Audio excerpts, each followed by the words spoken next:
بسم الله الرحمن الرحيم طه ما أنزلنا عليك القرآن لتشقى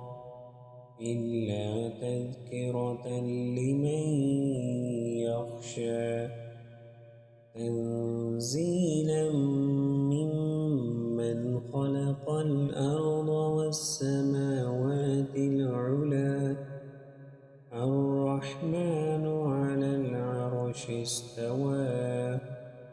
له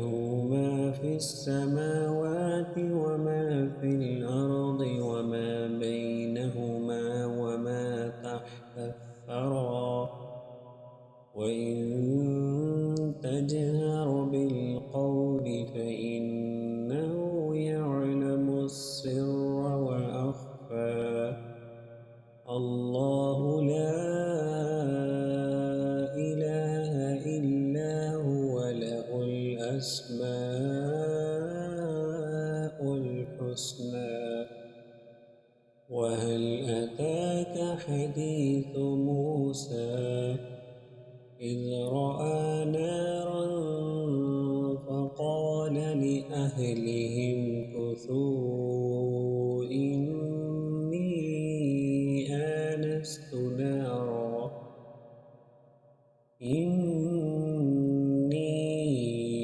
آنست نارا لعلي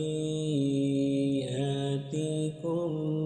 منها بقبس أو أجد على النار هدى فلما أتاها نودي يا موسى إني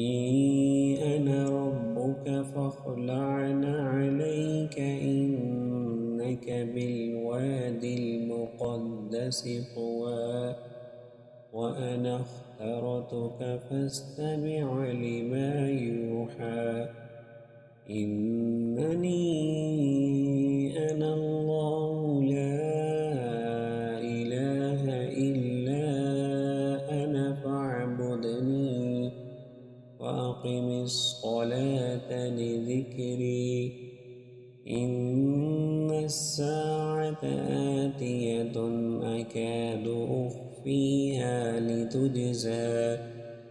لتجزى كل نفس بما تسعى